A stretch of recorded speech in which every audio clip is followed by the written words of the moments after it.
Hey everybody, Spencer here. Wanted to give a quick little intro before the intro. In case this is somehow your first episode, hi, this is Shin Megami Tensei Network. I am one of your hosts this evening, Spencer.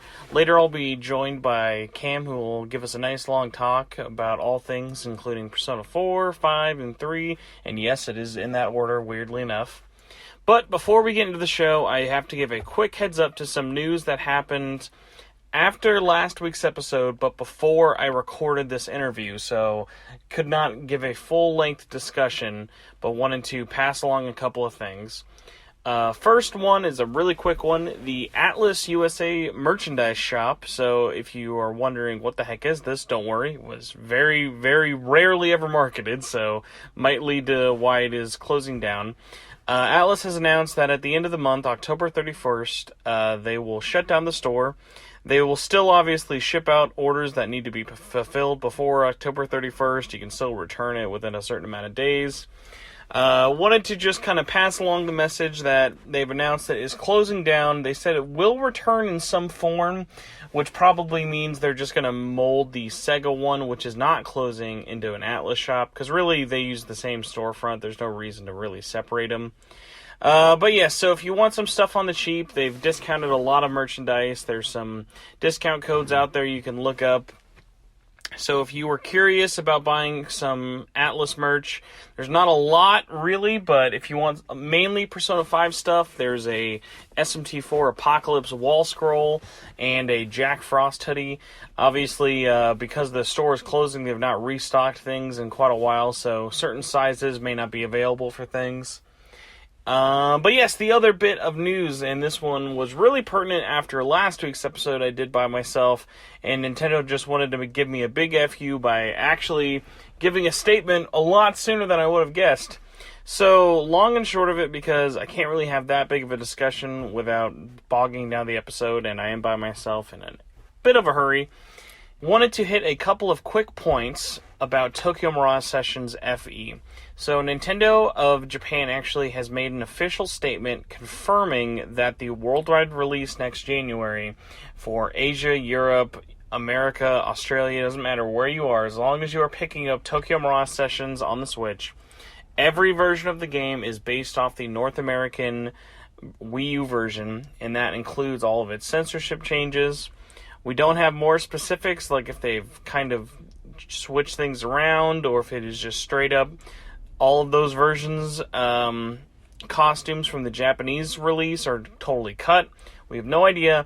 But considering that they made a formal apology and are allowing cancellations of digital pre-orders, does not give a lot of faith that they are keeping with the original Japanese release very much at all. Now, a lot of people are upset, but it is important to remember, most people you're going to hear complaining about this in terms of, oh, I won't buy it now, are definitely the vocal minority. I've asked our Facebook group, I've asked our followers on Twitter.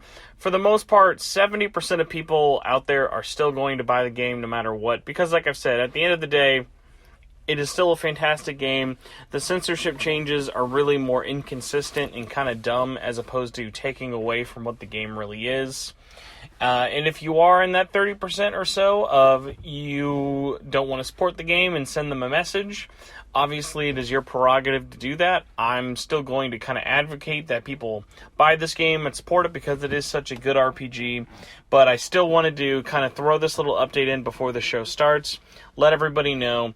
Either way, we will probably be talking about this more in the future, knowing censorship stuff. But without further ado, here is our interview that I did with a local friend of mine named Kam. I hope you guys enjoy the show. Let me know what you think, and I will see you next week. SMTN.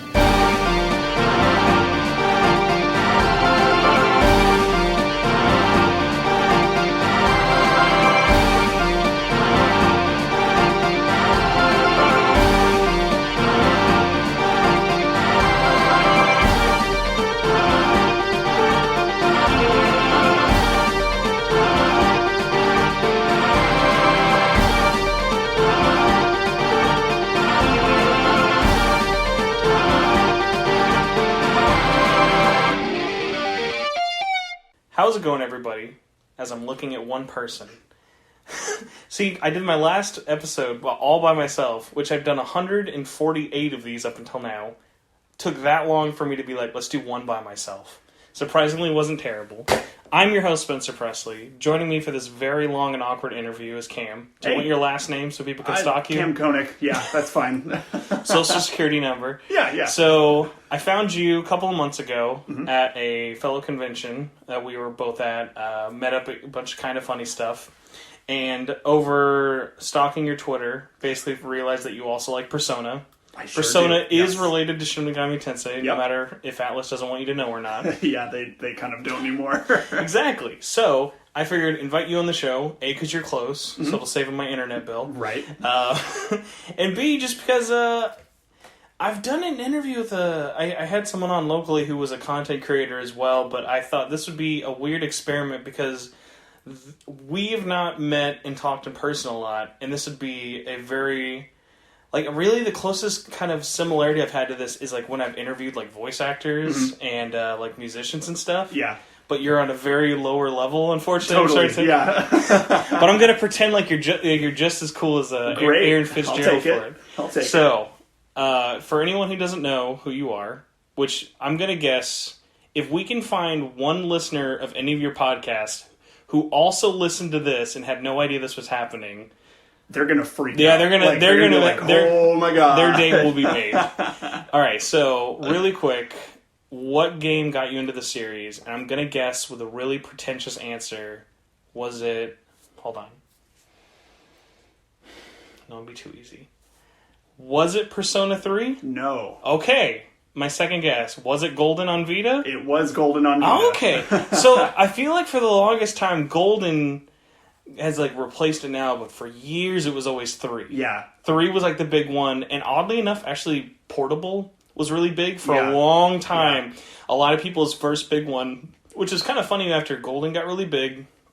We were like, oh, this was such a perfect portable like experience of like Persona. And then like everyone who's played Persona 3 Portable was like, hey, that game came out literally like 2 years ago. Get over here, pay attention to me. The joy of being a PSP gamer. Yeah. So, all right, so that was your first one. What year did you play it? So that was, oh boy, I want to say like 20, because that came out in 2012, and I want to say... Can you believe we're less than a month away from that game being 7 years old in the West? God, that's wild. I want to say I picked that up in 2013? Okay. Because I had my Vita at launch, but didn't really... I was in college at the time, and didn't really have any leftover money after, dropping $250 on a handheld. What? Give me your launch pickup. Tell me Luminous. No. Give me the whole experience. I want to know store and everything you bought. Right. So the town was Pittsburgh, Kansas. The year 2012. February 22nd, 2012. Why do I remember that? Don't worry. I have... Every game on my wall, I'm like, let me tell you how I got Batman Arkham Asylum 10 years ago this day. So I remember it was during my lunch break in between classes. And I'm like, all right, man, I'm going to go pick up my damn Vita. This is going to be great. Grabbed a friend of mine. They were just like, yeah, let's go. I want to go be there for your first pickup moment. Oh, man. So I went there, rolled up to that GameStop. I feel like I'm in the car, but you don't know I'm in the car right now. That's right. The song we were listening to was Oasis Wonderwall. Very slow. On loop for 15 minutes. So we got to the GameStop. I walked in. There was no line. Of course. And I was just like, you picked the lunch crowd. We all were there at midnight. You were the slow one. Oh, I talked to them and they're just like, yeah, we had 2 of them. Okay, so you didn't reserve it. I did reserve it. Okay. I did reserve it, but they're just like, yeah, we had 2 reservations. And I'm like, oh no, like I feel bad. So I picked mine up and I'm like, I'm going to get a game. Hold on, we gotta back sell first. Okay. What was the memory card? I got the 8 gigabyte.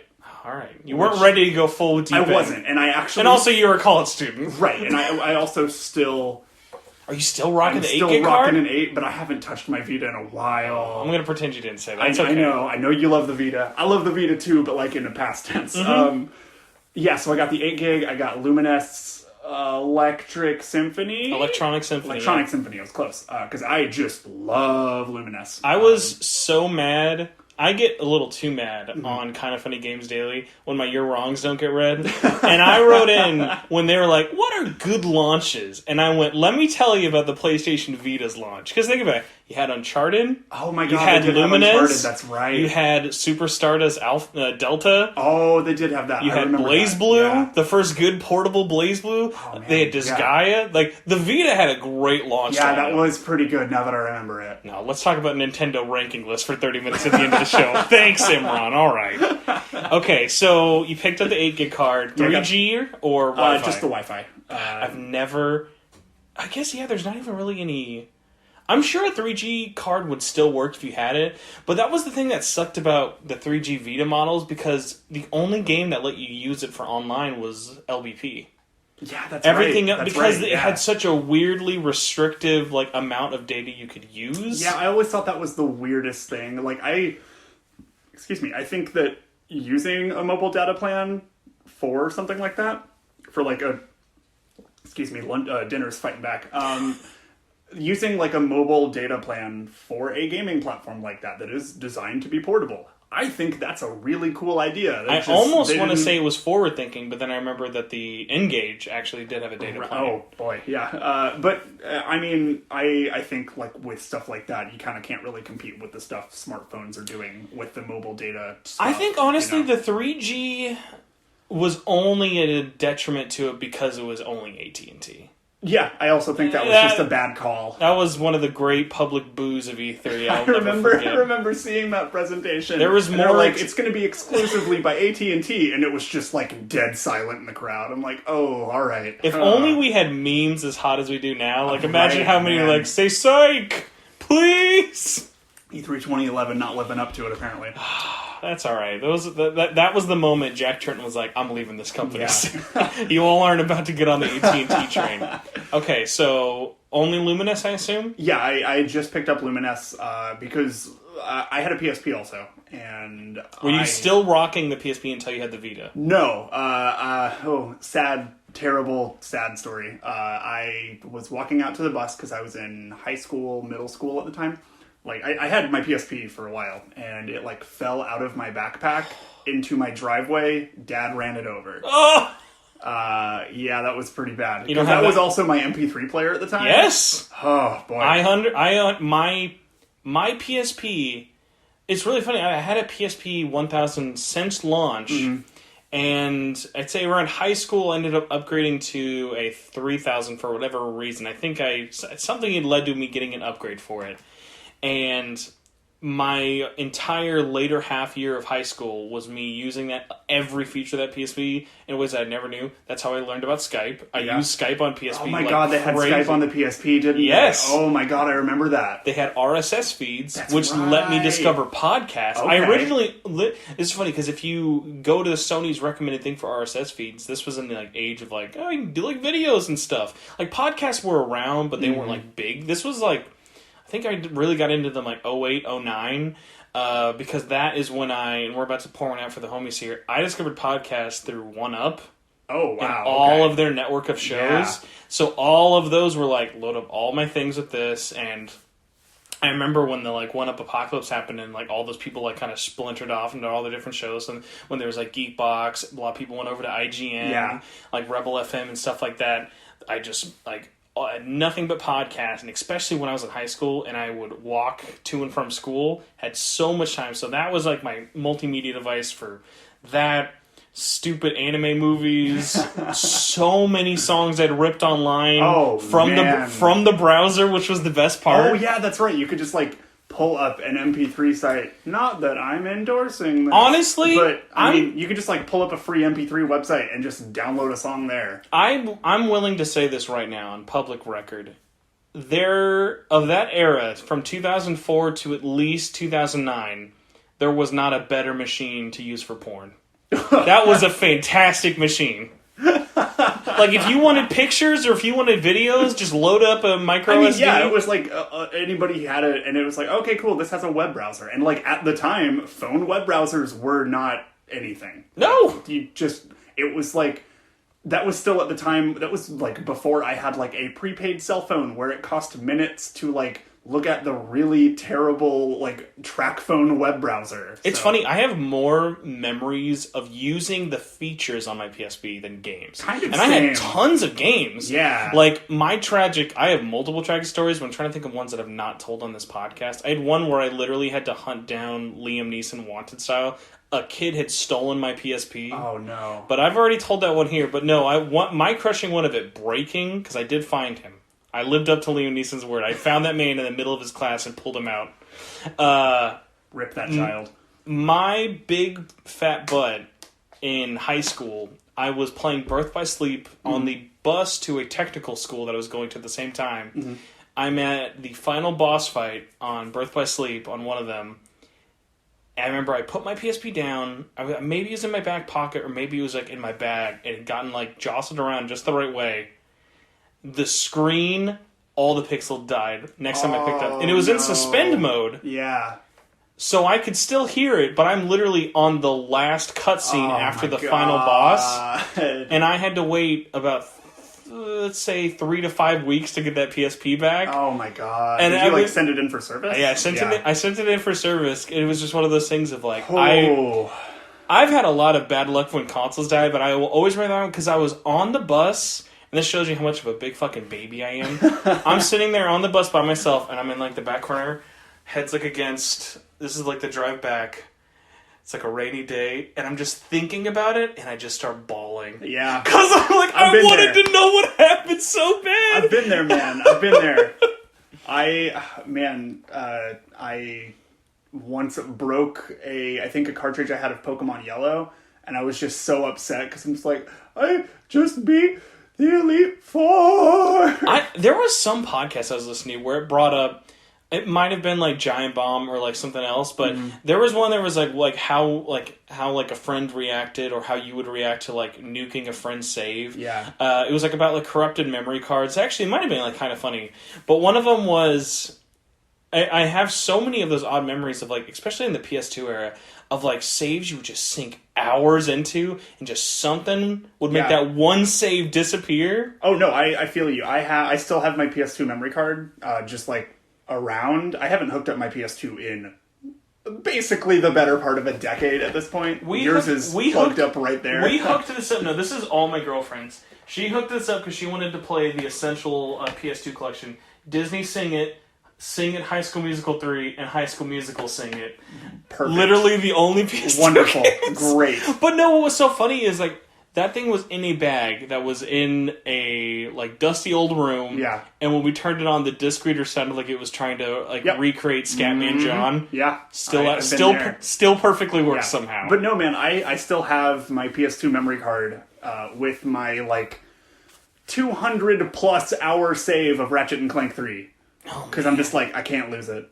I'm probably literally never going to play that again. Is that the last time you played Ratchet and Clank? Yeah. No, I fucking love Ratchet and Clank. Like, one of my No, I mean, I'm talking trilogy. 1, 2, 3. When's the last time you played those? Did you play like when they came out on Vita and PS3? I did not do the Vita ones, but whenever I first got my PS3, I was just plowing through the remasters. I played through all of those, and I played through all the Sly games. I was really sad. Games, like, really sad when that, because I was super big into HD collections at the time.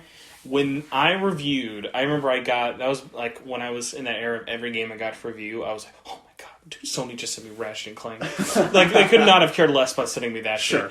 But what was so funny about it was, when I replayed them, I started hating that series so much, because it just did not hold up for me at all. It was so weird. That game, at least the original trilogy, like, I still would say I love Ratchet and Clank. I love Crack in Time. I think the reboot is like the best in the series. Crack in Time is great. The new one is I would probably say the best in the series. Yeah, like, that series has done a lot of really interesting stuff. But those original PS2 games, it's so funny. They start all so strong, and by the time I'm on the last planet or level on all three of those games, it's just a monster closet. And I just, like, it was so weird because, like, I've gone back to Sly, I've gone back to Jack, and I've played through a lot of those old ones, and Ratchet and Clank was the only one that I was like, wow, these really, like, ruined my memory of those PS2 games. Ratchet and Clank 1 is not good now. Like, that first game is really, really, really hard to go back to. It's kind of funny because the way most people talked about it, at least in the circles I grew up in, it was always, everyone was like, Ratchet was the best. I was the weirdo who thought Jack was the best, but it was everyone, all my friends' groups was I Ratchet. played all three of, like, I think a friend of mine refers to them as, like, the golden age of Sony, essentially, platformers. No. We call it the PlayStation Move Heroes trilogy. The game that. no one will ever remember. Oh, I love that.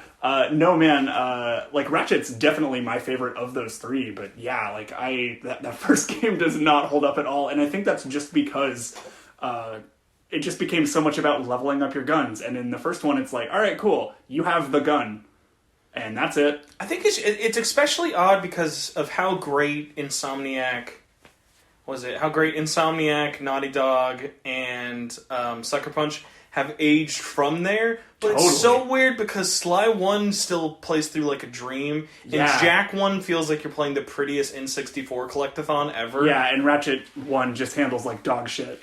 Yeah. And it's wild. It's wild for me to think, like, when I was going through and playing the Crash remasters or remakes, really. I'm like, man, these people made The Last of Us. That's wild to me. That is every time I play any Naughty Dog game. Oh, man. I tell my girlfriend, yo, these guys are making The Last of Us. These people made Joel and Ellie. What is happening? I think it also is a little weird because my girlfriend has seen every Naughty Dog game except anything from Uncharted. Mm-hmm. So literally it's like, look, I'm playing Jak and Daxter. I'm playing Crash Bandicoot. Oh, Jak and Daxter's getting a little dark. Oh, no. Her first experience to Last of Us was really funny, or at least with me, was we were at the Sony E3 event. Did you ever go to any of those when they had them around here? No, I never did. I went to every single one. Those were such a blast. I'm amazed you never went to any. Those were so fun. Like, when was the last time they did one? The last time they had an E3. They did one in every E3. Oh, it was the theater thing. Yes. That's right. Every E3 since the one where Arkham... What year did Arkham Knight come out? 2014? I think that's right. Yes, from 2014 to 2018. So all 4 of those years. They did a show there in a theater, and it was always funny. The only theater in our area they did it was the Ameristar movie theater.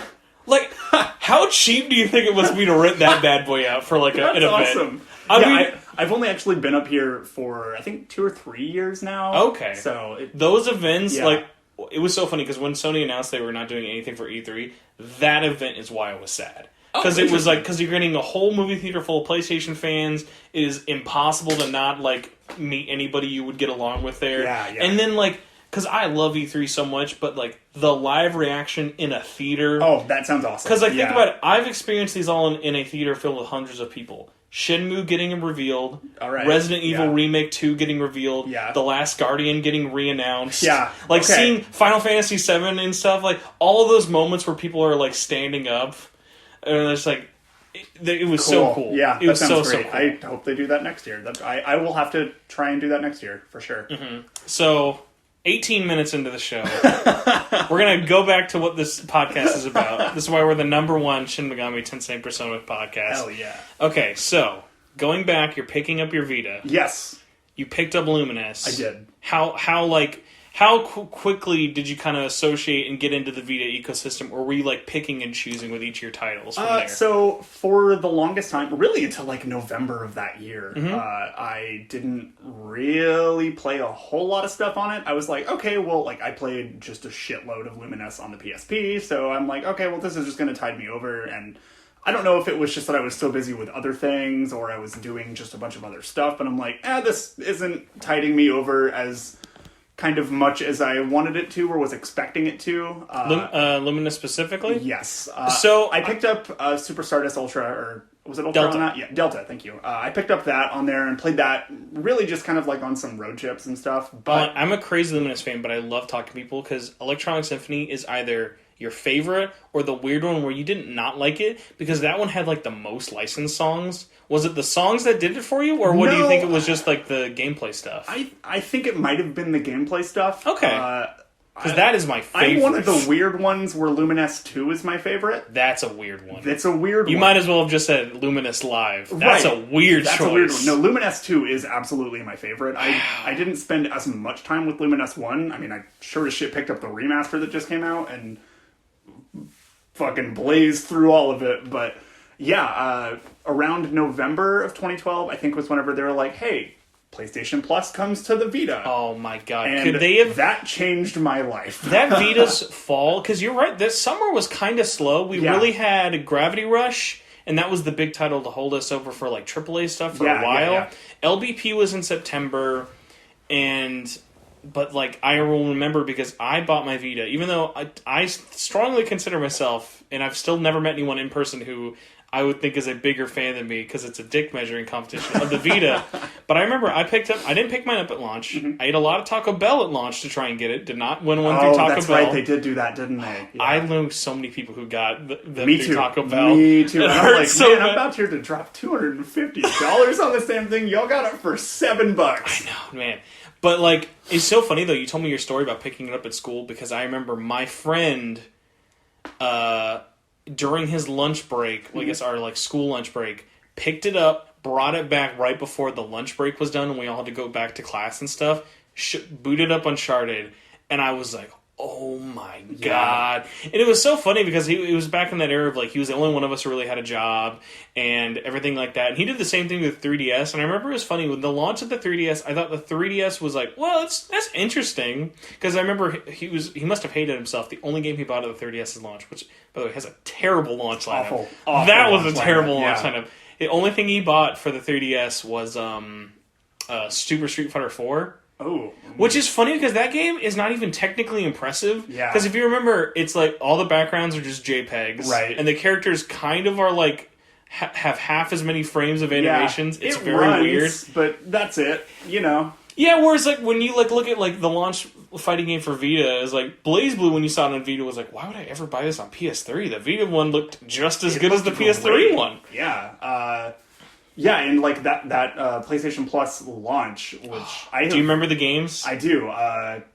Specifically, I think they gave us 2 games. Nope. Was it 3? We started with 6. That's right, at 6. launch, So I remember 2 of them were like Uncharted and Gravity Rush, which was insane. Man, that is like straight up probably the best month of PlayStation Plus. Period. You haven't even gotten to the real cream of the crowd. When they revealed it, no, I'm gonna see if you can guess all 6 of them. I can't remember the 2 other than You're gonna these hate 2. yourself. So if you are at least a Dreamcast fan, you're gonna be mad that you did not remember this Oh, was it Jet Set Radio? because it launched That's on PlayStation right. Plus. That's right. Yes, That alone, I did download that too. was insane. Yes, that was my first time playing Jet Set Radio. Also. Ever? Yeah. By the way, that game controls very stiffly, but looks gorgeous on that system. Yeah, man, that game is good. That game Yes. is really good. Which They is should so weird make that they another did an one of those. HD version of that. Have yet to port it to anything else more current. Yeah. But then at the same time, how they never did that with Future. So, because like, Future looks even better. I've played Future. Future's great. Oh man, those games are really good. But no, Yes. that was whenever like PlayStation Plus came out, I was like, oh shit, all right, cool. Like I'm into this. And then I played Gravity Rush, and then I played Uncharted, and I'm like, oh, these are excellent. What the hell? And like that really just kind of like sent me kind of down the rabbit hole. Yeah, man, that was at the point where I was like, no, this thing fucking rules. Like I'm really, really into the Vita. I was basically like, I remember I was in the middle of writing a paper and would just like stop to take a break and then would just like accidentally play Gravity Rush to like 3 a.m. Oh man. That game's good. It's really good. And you know what's funny about it though? So going into it, I had started this very podcast you're listening to. Let's see. Yeah, 2012. So right before it came out, this show had started, I think, August of 2012 or so. Around the launch of Persona 4 Arena, the fighting game one, the very first one of those. So I knew I had to have a Vita. I had the special edition pre-order, that like solid gold premium edition one. Ooh, nice. With like the case and everything. Nice. But I hadn't had the system yet. And I was like, what do I want to do? And I'd actually been holding out because at E3 they announced the Assassin's Creed Liberation one. Yeah. So it's the white crystal the OLED white one, yeah. with the Assassin's Creed game on it, had a memory card. Ironically, I'd still had a memory card because I bought a memory card at launch. I even specifically remember the Target where I did it exactly. I got a 16 gig card 7 months before I actually bought the system. Great. So I was like so queued up and so ready to go for it. But what happened was, so I got it at launch, and this was my stupid launch pickup. It's midnight at GameStop, because I don't know if you remember everything that came out, but I bought Assassin's Creed 3, Okay. the Assassin's Creed Vita bundle, Yeah.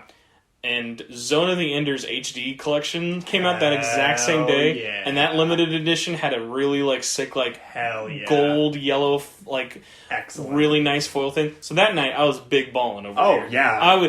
I remember because I had classes the next day, and I'm like, dude, I'm gonna be rocking with the fucking PS Vita in college, and I thought nothing would look cooler. Just gonna roll up with like, "What's up, bitches?" And Yeah, just dude. like whip that thing. You're gonna out. be rolling in puss once you get Assassin's Creed out. Let me That's tell you, right. I can be 3 different assassins in The the same ladies game. love that ass Creed. Exactly. But what was so funny about it was I was in a weird state of I've always loved handhelds, but I think the SP has always made me and the DS has always made me nervous of ever fucking up the screen. Totally. And especially because it's a thing you put in your pocket. But I always put like my keys and my wallet in my pocket. Yeah. I'm never sitting on a system again after Kingdom Hearts. Oh, yeah. But I was in a weird situation of Persona didn't come out until almost a month later, and that had a hard case and another outer case for it. It's like, I'm not going to buy another one for it. And it actually looked good, and all the... I remember, even still to this day, any U.S. accessories for the Vita, I feel like always looked like a child's toy or literally Totally. a Nerf product. Totally. So I remember I kept it in its I actually brought the box with me to school and would have it in the box when I wasn't playing it and just take it out of its plastic cellophane to play it. Because I was like, Yeah. I don't know a safer way to transport totally. this. And because of the sticks that are actually elevated, I'm not going to slide it in my pocket. Yeah. Like a Vita will fit perfectly in your pocket, Yeah, but it's, it feels decently weird sized. because of Yeah. the sticks for me. Totally. So continue on from where you left. So it's almost fall. Did you pick up Golden at launch? So no, I did not. So I didn't actually pick it up until... I mean, yeah, you had Plus. At that point, you're like... I was set. I was perfectly content, and this was my first time getting back into the PlayStation ecosystem since my PS2. Really? I had moved to a... So no 3 at all for I you? had moved to a 360. I didn't have a 3 until a little bit later. That was after most I got- people, though, to be fair. Yeah. So I also was just like, I want to play Halo because Halo's great. And so I was just kind of in that ecosystem for a while, eventually moved back over. But Is it weird, not abandoning an ecosystem, but I assume you probably don't play a lot of, Xbox One compared to I don't have an PS4? Xbox One, yeah. Yeah, so, It is weird. I like Halo a whole lot, and that's I have vocalized to a lot of people of I would totally get an Xbox One if anything, just for Games Pass to play Halo, and that's kind of it, and I'd be totally content with that, especially with how cheap they're getting now. But okay, that's really interesting because I've only ever added to my ecosystem and never really kind of taken out until a few years ago. But even I sold my Xbox One 2017. I literally sold my Xbox One for my 5th 3DS. oh jeez, That's how low on the totem pole that Yeah, thing was. Because yeah. it's last exclusive I really enjoyed was Forza Horizon 3. And Quantum Break were my last big ones. Sure. And I loved Quantum Break. Yeah. But so alright, and also another thing with going back to how crazy good that Plus was, do you remember how long Uncharted Golden Abyss is? That game was 40 that game chapters. was really long. That game yeah. was crazy It was an long. absurd amount of value and production quality for a handheld game at the time. Yeah, that was one of those funny things of when I started getting into physical collecting, I was like, wow, I forgot because of PlayStation Plus how many games I just had on my backlog. Yeah. But I'm one of those people who, if I own a game digitally, unless I know it's only going to be, digital is my only option, and I have to play it right then, right there, if it's on digital, it's super easy for me just to push back and never play. 100%. If I have something in my hands, I'm it's sitting there looking at me all the time. Exactly. I have to do something. Yeah. Yeah, so it's funny, I didn't get around to playing Gravity Rush. Mm-hmm. I played it around the Plus launch lineup, but I beat it the day the remastered came out, ironically. Oh, wow. Yeah. Mm-hmm. Yeah. Because I was I wanted to really push myself into buying it by beating the older one. I burned through that game. I think Gravity Rush was actually my first platinum trophy. Really? Yeah. That's a now good that one I to think start about with. it. Yeah. It was super easy attainable, and the game is fucking a blast. So then, all right. So 2013. Yes. What leads you to getting it, and So- what's the story behind that? So it's not really a super big thing. I have had friends over the years try to get me to play Persona. I have had in high school and middle school, really high. It was actually high school because that's when 3 and 4 came out on the PS2 for me. I had a friend, and they were like, "Yeah, you should play this and like check this out." And like we were always just like sharing like JRPGs with each other. At the time, that was going to be my question. How big into like RPGs were you at the time? So it was like a thing that I wouldn't say like dipping my toe into, but I knew that I liked them and I would get into them for sure. So I played Final Fantasy X, got way into that. The Kingdom Hearts series, which isn't like a traditional JRPG, but I got into those. And at the time, Dragon Quest VIII was like my big one. Fucking love that game. The intro is not great, but please tell me you've played 11. I am playing 11 right now. That game is incredible. So I assume you were patient enough to wait for Switch. Yeah. I could not. Even with all the stuff they added, I was like, I knew I wanted to play it on PS4, and I hate that I'm going to miss out on, obviously, out of everything. It's just the old callback stuff. I think they call it the past words. Yeah. That's the ones that I hate because of how much cool. as a callback it is. But I'm like, I'm so glad how many people are loving 11. Oh, it's a wonderful game. And even if you only have PS4, if you're listening to this, check out Dragon Quest 11. It is so just good. It's like a nice, warm, comforting hug cozy in JRPG. Very form. cozy. It's so cozy.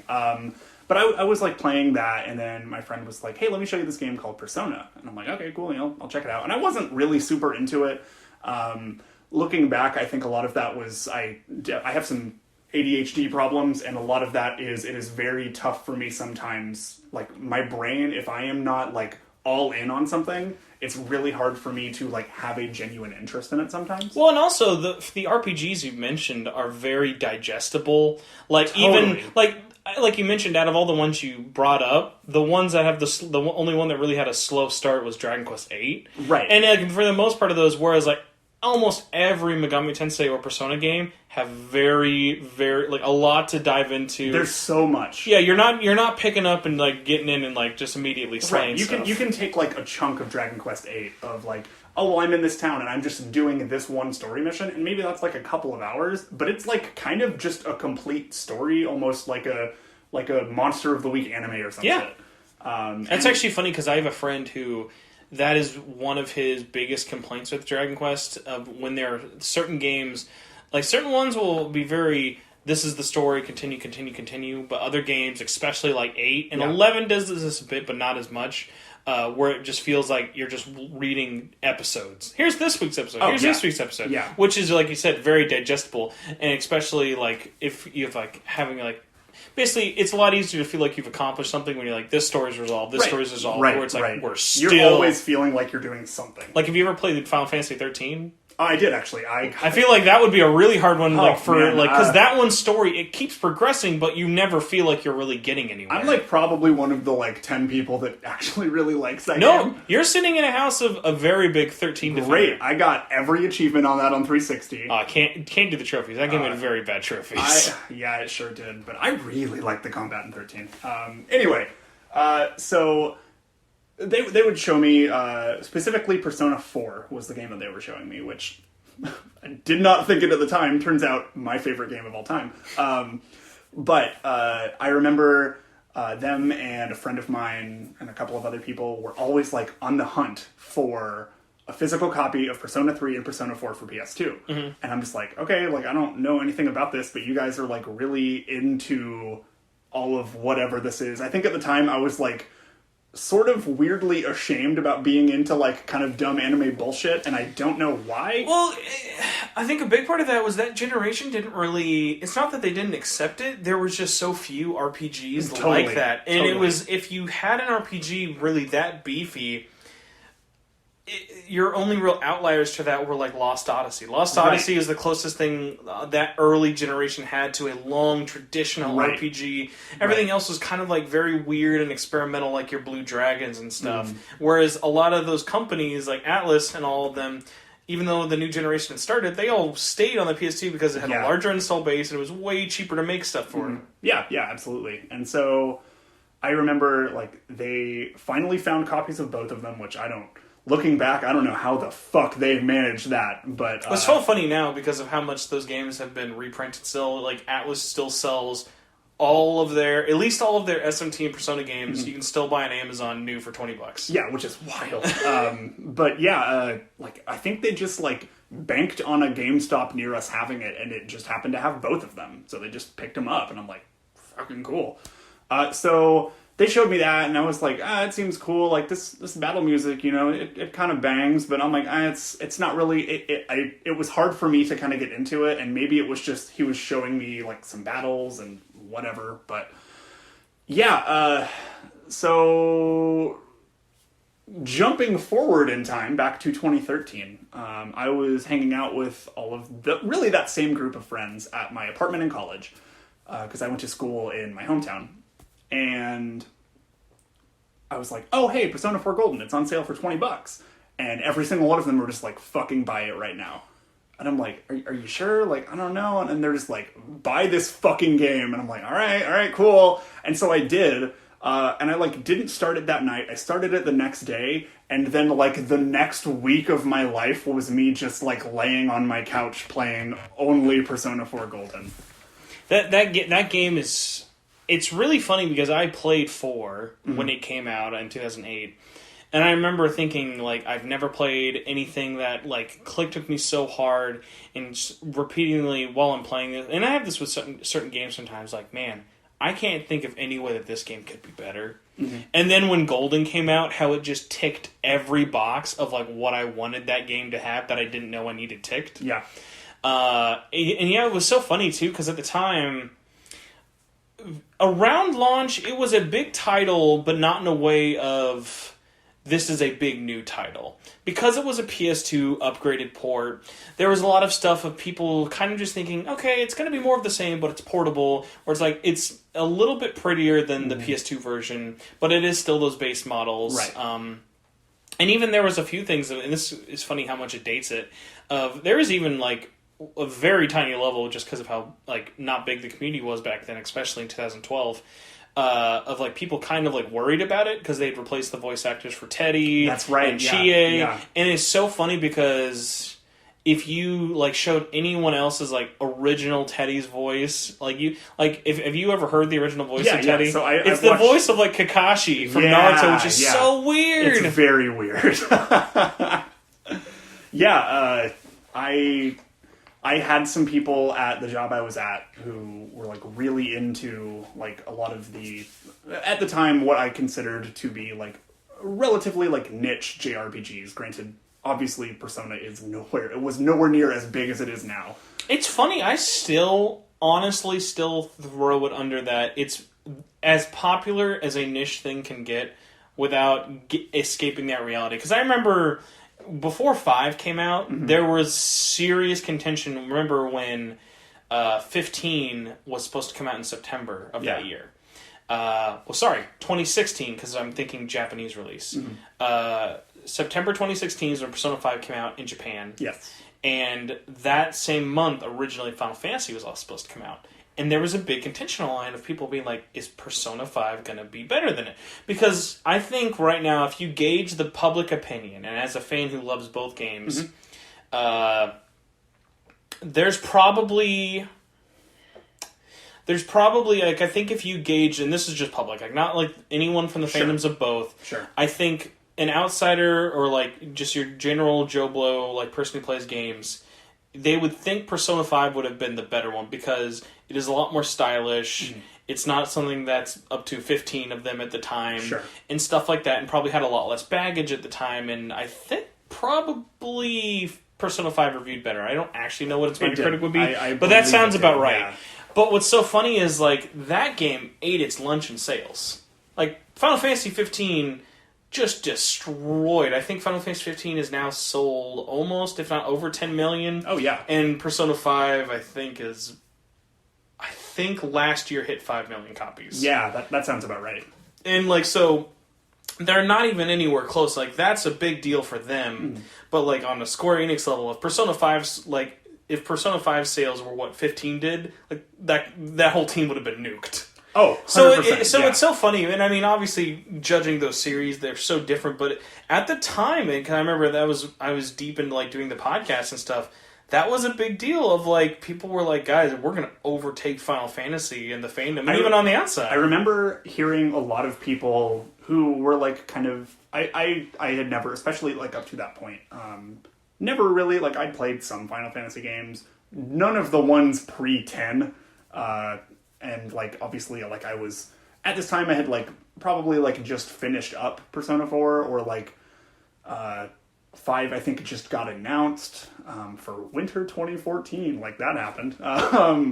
But, yeah, I remember seeing a lot of people online being like, yeah, I think Final Fantasy is fucked. And I'm like, I don't necessarily know. And I think the big thing that Final Fantasy has in its favor in comparative of the two, which I don't like comparing them, like, against each other, because I think they're both great. But they're super different. They're super different. Yes. And also, like, Final Fantasy has been around for fucking ever, and it has that kind of, when people think of RPGs, I would say 8 times out of 10 people are going to say Final Fantasy, and then the other 2 are probably split between, like, a Shin Megami Tensei or its spin-offs, or a Dragon Quest, or a Dragon Warrior.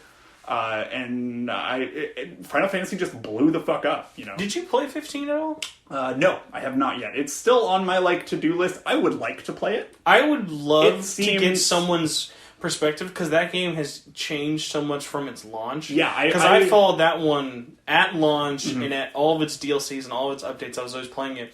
But the amount of stuff that they've changed from it would be so interesting to go back and, like, put someone's fresh eyes. It was kind of a similar thing with Dragon Quest XI for me, where I was like, okay, well, they're still patching in stuff. I'll just wait for it to be done. And then they were just like, fuck it, we're done. I'm like, all right, I'll probably just pick this up in, like, a year or 2. It's really sad, because that is how Final Fantasy 15 ended, sadly. Yeah, I know. Remember, we were supposed to have a whole second season of DLC, and then they announced a live stream to cancel the DLC. Man, oh, God. That was such a sad day, because they're like, guys, we're proud to announce episode Arden comes out this date. Also, everything else is canceled, we're done. and we're putting it into a book. Yeah. Like, oh, man, all right. Yeah, man. Persona 4 Golden was a fucking ride for me. That game, I do think that game is very good, because it is very, very good. And, like, there are definitely some problematic stuff in there, but I think that's true of... What would you say comes to mind if you think about problematic? I think that how Atlus, with, like, the Persona games in particular, because I haven't really branched out to a whole lot of their other stuff, I think that their kind of portrayal of LGBTQ characters as kind of punchlines isn't great. I find it really funny, because I always love when people kind of, like, not saying that you did, but a lot of times people will kind of be nervous about talking about it, or, like, skirting around it, because people will be like, oh, Naoto is, like, a really bad, like, representation of, like, someone who's, like, trans, or, like, Kanji's a really bad reputation of, like, someone who's gay. And I will agree with you in the sense of, like, I think that game is, and this even goes back to probably of, like, its era, and especially of its, like, culture that it was made in Japan, of, like, that is in the era of, you would say, ew, dude, that's gay. Yeah. And, like, that's kind of its big thing, because Persona 4, in all of its spin-offs and all of its story continuation, had never at any point of its story had it just been like, hey, by the way, Kanji actually is gay. Yeah. Or Naoto really does want to be a guy. And I really like that about it, but because of how open it is, I think that conversation gets run off really easily. Yeah. Not as much as it does anymore. Sure. But because I think it is very important to bring up, like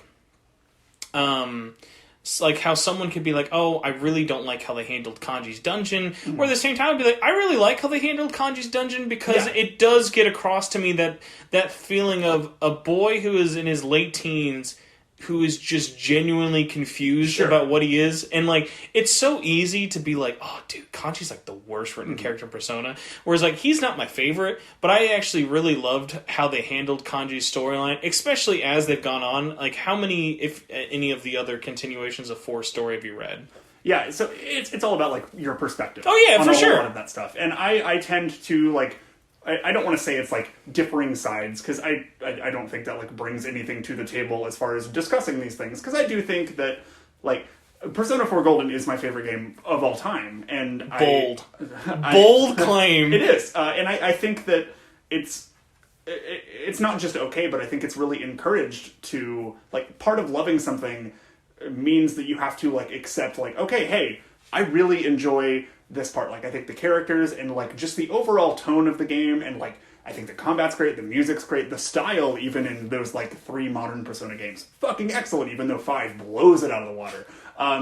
But like it is like a little formulaic, and I think that that's like an important thing to bring up as like a valid criticism of the series. And I think that like they maybe don't, or there are people who feel like they don't handle like a marginalized group as well as they could, and I think that.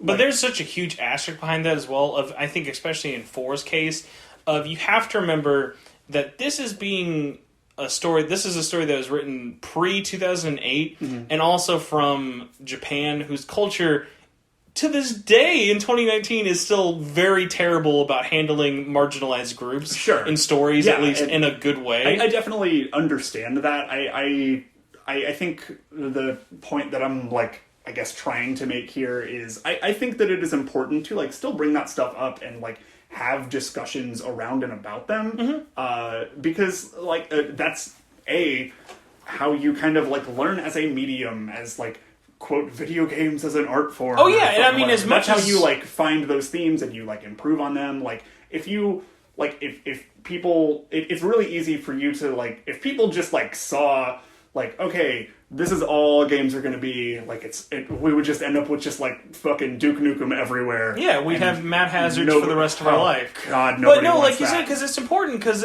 Persona 4 Golden is also, at least for the Persona series, my favorite of the series as well. And it is important to not just, like, continuously, like, just, like, fellatiate it all the time. Totally. And I think you shouldn't do that with anything, really. Well, yeah, but I mean, there are certain cases of games that I think don't get enough praise because of the critiques that try and like kind of drown it out. Yeah, I understand. And then there are other ones as well with it. Like if we had to, like if you had to pick one specific moment from Persona 4 story that just sticks out, like first thing comes to your mind of like, man, I just didn't like this about it. Like, what would you say? I don't know.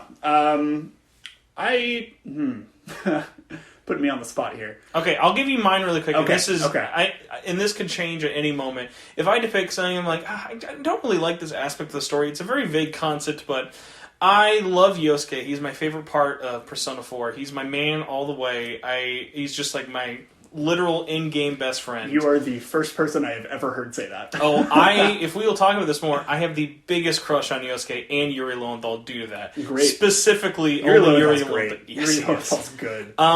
No, the thing about that, though, is I don't like the use of Saki in the story as his crush, because I think there's a really interesting kind of sad story that could have dived into it a lot more, of a one-sided relationship that wasn't even a relationship. Like, and obviously when you find out more about her, of like how she like really only pitied him because of who he was. Yeah. But it falls into that trope of, oh, but she died.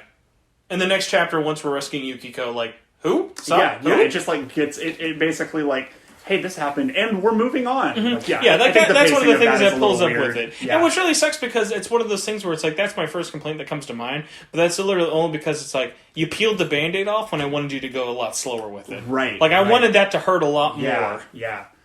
I think for me, the thing that kind of rubbed me the wrong way a little bit, other than I just think Teddy fucking sucks.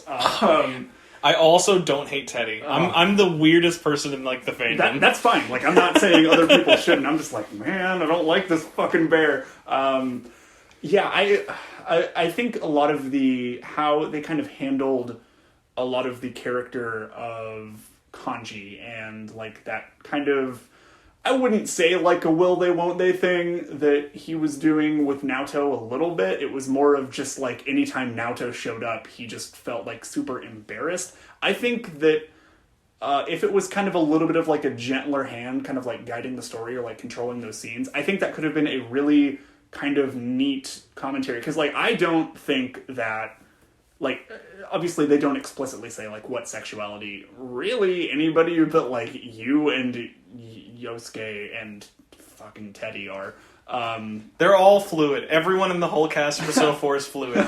Anyone will fuck anyone in anything. I guess there was that like deleted content from For Golden with like a voice line of where you could romance Yusuke, which I'm like, all right, cool. Like I would not have done that, but great. I think that would have been great if there was a homosexual option in those games. But you're funny because your thing is like almost similar to mine, and I've also heard this from other people. Is I think one of the story's biggest complaint is there's one moment where you're like, man, they did not handle this scene really well. It's and a lot lot of it is little you things. want more to let them explain where they're coming from because of how, and like I said before, how ambiguous they still leave it, which is funny considering how long the game is.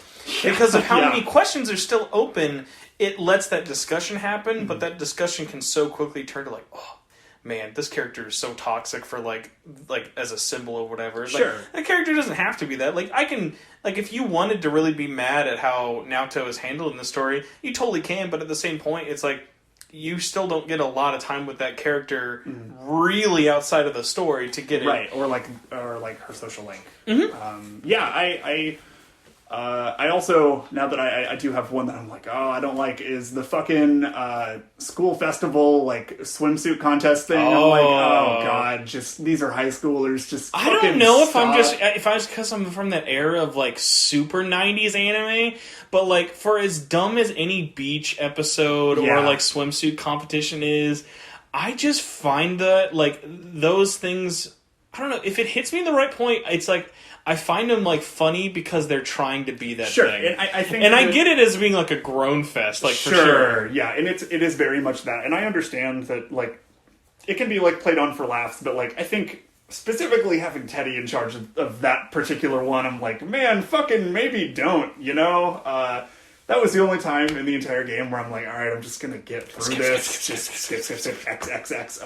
I'm sorry, cross. No, not in this household. You know, it's kind of surprising you bring that up. With a scene, I feel like I don't ever hear a lot of complaints for, which I could easily is the. I don't know really how to describe it. The camp sleepover club trip thing where they're all sleeping out. That's right. I'm kind of surprised you don't get a lot more of that, especially the tent scene.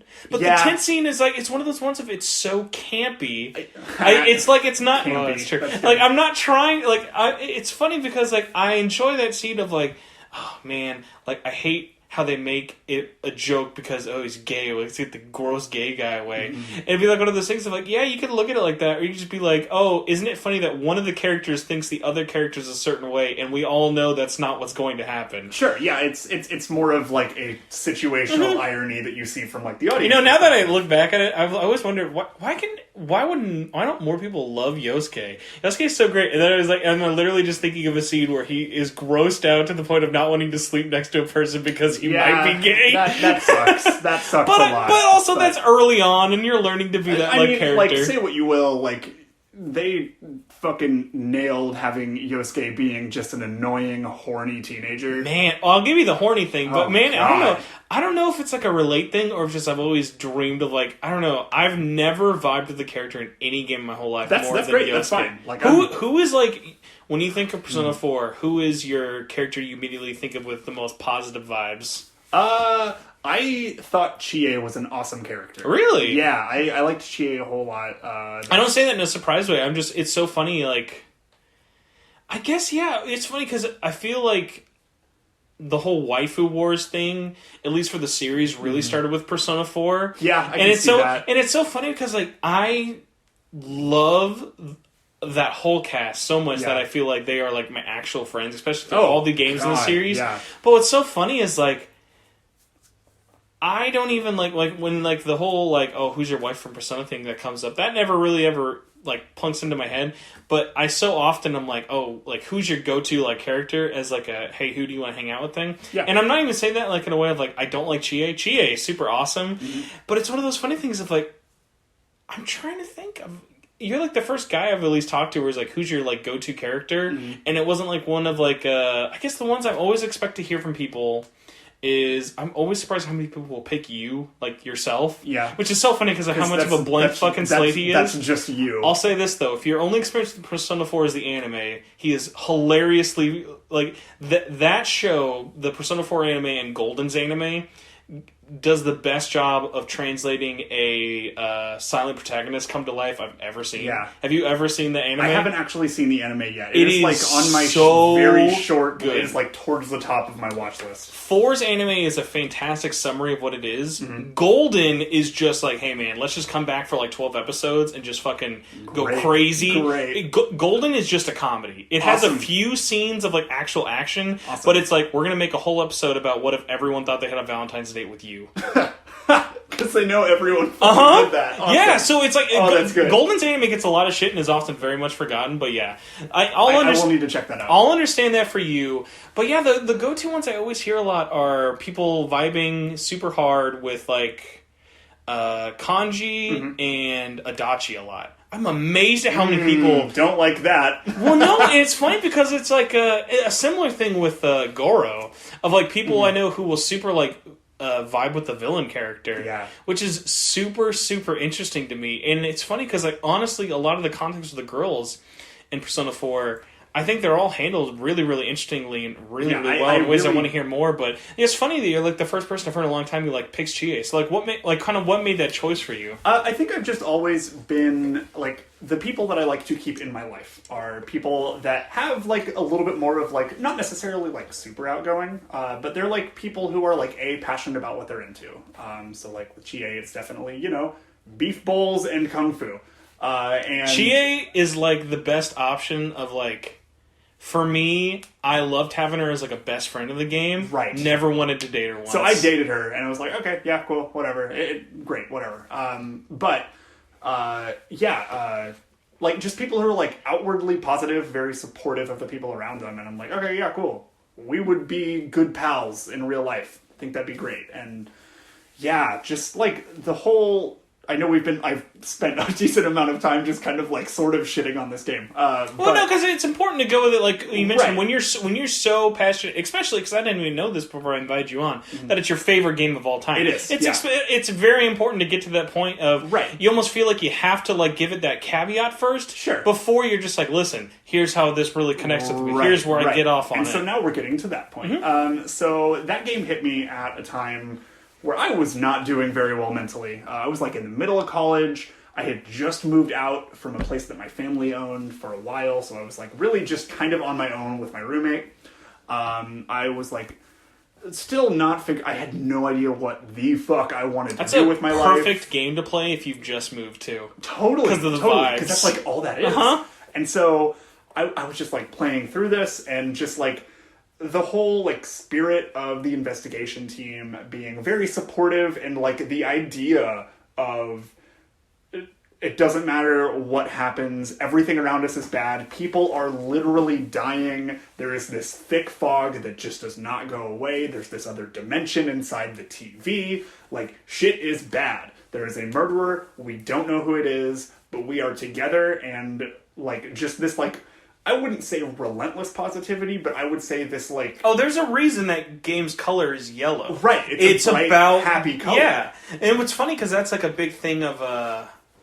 not to like give it like the running joke of like, oh, like Persona 3 is like super dark and edgy. Because like, I mean, it is. It is. It really is. It wears that. It wears that on its sleeve on purpose, which is that fine. game That's what is it's supposed to literally be. about death. Like... But yeah, that's one of the things that makes Persona 4 and its cast of characters like that, because there is that level of hope I've only ever seen somewhat closely related to with like Danganronpa, in terms of a game that will take hope as a concept and stretch that through the whole story without wearing it thin. Right, and I wouldn't even say it's like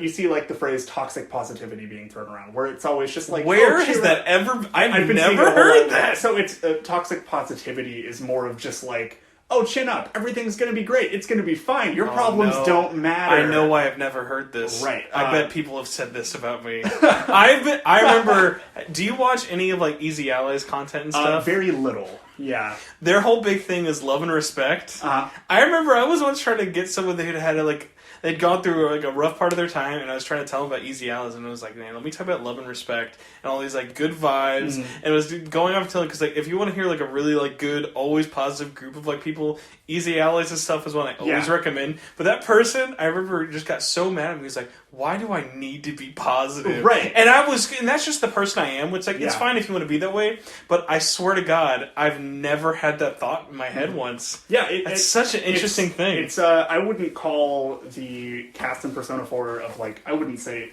not necessarily like to the extent of like a quote toxic positivity, but like instead of just being like unapologetically positive for the sake of being positive, it was like a realistic positivity where it was like I enjoyed that the game does give characters like their kind of own space, and the fact that it is a small town and it's just there is a lot of downtime lends to like shit has happened in the story.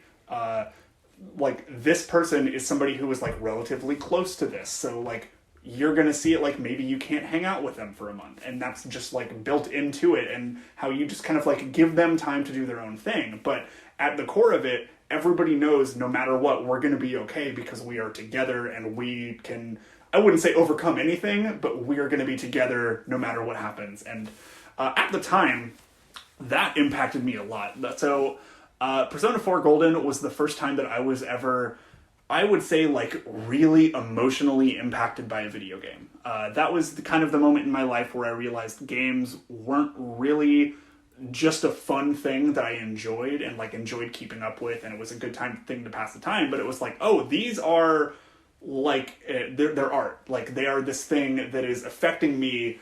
It literally changed and to some extent saved my life, because I was at the time just in a really, really scary, very, very fast depressive spiral. Because college is hard, and getting through it is nothing short of a miracle. It's a good thing you picked up Persona 4 instead of 3, it sounds. God, right? Man, that would have been bad. Let's talk about the gun to the head now. Oh, fuck. I'm just not feeling it, guys. This game is going to be a rough platinum. So, yeah, it straight up saved my life. Just, like, the pacing with the characters is done so well that it makes you feel like, obviously, you as the blank slate of the main character is like building these connections and relationships with these characters, but they give it enough time to breathe, and they spend a whole lot of time with the entire crew, like getting to know each other, and there's a whole lot of interactions there, which was kind of a little bit of my complaint about 5, but we'll get to that in a bit. But yeah, I remember beating the game, and like leading up to that very final boss fight, I was upset because I just did not want to get out of that world. I literally, like, can I just, I'm assuming we can just mention a spoiler. Oh yeah, I mean, the show, the game it's came been out in very 2012, long. it's fine. Yeah. Play the fucking game. You got 11 years since the original release, right, no less. Right. So like the end where your character is on the train and all of your friends are running after you, man, bawling like a fucking baby. Only been one-upped by one other moment, but yeah, the train scene is oh my god, it's especially tough goodbye if you've ever had a moment of like you're moving, or you know your friends that you had in this certain time in your life of like you know where they're gonna be, but you know that it's like gonna be a really rough and like I had say a goodbye. whole lot of that too, because I was in college and I made a lot of friends with a lot of older people who were moving sometimes just across the fucking country because that's where they could find work. And like, it was just kind of this really wonderful experience of like, it was really, it was hard. Oh yeah, and because like it goes back to like how good that cast of characters is. It felt like I was losing these friends. Like, yeah, they're not party members. I genuinely missed these imaginary people to the point where I went over to that friend that told me to play Persona, just borrowed their copy of Persona 4 Arena, because I knew it took place kind of immediately after, and just loaded it up into my 360 and just sat there and played through the story mode, because I just could not be done with these characters. Okay, so that's very interesting. So I kind of want to go on to the like spin-offs and stuff for it. Yeah. So what have you played after you got into Golden? So you started Arena, I assume played through all of that? So I played through most of it. It's a slog. It is a slog. That story mode is a fucking slog. It's what really sucks, because someone had brought this up on our Facebook group of like, hey, I got Persona 4 Ultimax, and actually if you have Ultimax, you can buy... I do have Ultimax. You can buy the whole story of bought Arena. all the DLC for Ultimax, yeah. So that's one of the nice things about it. If you buy Ultimax, it's like $10 and you can buy all the story mode from once. There's no reason to own both. unless you're like a collectionist and stuff. But going through them, it really sucks because that story in Ultimax and Arena is a really good 1 and 2 part kind of epilogue. Yeah. But it is surrounded by the world's longest, most boring wrapper of candy. Yeah. That, like, it's not hard to unwrap a piece of candy, but after your 100th fight of, like, baby mode AI, Yeah. it really sucks. And I think it helped a lot with Arc System Works games, and that's just how they've always done their story modes of, like, we're going to make a very long visual novel and put all the AI only on really dumb mode. Which is great. I think that's awesome. You know, But 'cause if they you're playing that, you're playing it for the eventually story. started, though, getting to the point, and I think Guilty Gear, the reboot excerpt, started this, where on story mode you can just say, hey, I want everything on skip. So it'll just play this battle, because the battle doesn't really matter. Yeah. The mechanics are fun. Ultimax They and make Arena. great fighting games. Yeah. I love playing them. They're fun. Yeah, we had in the early days of starting the show, when Arena and Ultimax came out, we did weekly fight clubs. Nice. Where we would basically make an empty lobby. I always remember this. We always picked the Junes room. Great. And the lovers area. Yeah. So it was because we were the Junes lovers. So we made that room, and it would just be anyone who was in there, if you wanted to do voice chat. And there are so many people from this Facebook group that I probably haven't talked to in like years, but I remember countless things about them, because it was like the best free marketing thing we could do, because we had just started the podcast, and we had like the Facebook group and stuff but we would have all these people who we'd play hours and hours and hours of like Ultimax together, and then once we were all done, be like, oh, okay, then we'll look it up on Facebook, and then everyone connected that way and stuff for it. Yeah. So that was I will always have a really special place in my heart for Ultimax. Ironically, not for its story or its mechanics, but because of how much it helped me build this community. Right. And those games are great. Yeah, They're really cool. I love the style of them so much. They could not have picked a better dev. I really fucking would love to see a Persona 5 Arena. It just sucks so hard that the closest thing we have now as a current gen option is BlazBlue, because that game just does nothing for me. That new Guilty Gear looks pretty good. It does. I mean, especially after like all the stuff they're doing with like. But yeah, I think a big thing of that is I think Atlas was okay with what they did in terms of sales, but I don't think that game ever blew anything up. So not the biggest surprise. And I mean, a 5 Arena wouldn't be insane, but like honestly, when I found out that Scramble was a Muso game as opposed to a fighting game, I was a lot more happy about that. Yeah, I think that's cool they're doing other stuff. Yeah. So going forward with spin-offs, I guess we'll just knock them off. Have you played Q? No. I did not have... That was... 3DS. 3DS. So I didn't have a 3DS until... I had a 3DS for like a brief window of time, and Have you ever played... Have you ever played any of the Etrianossi games? No. I'm like familiar with how they work, and I definitely... If I ever...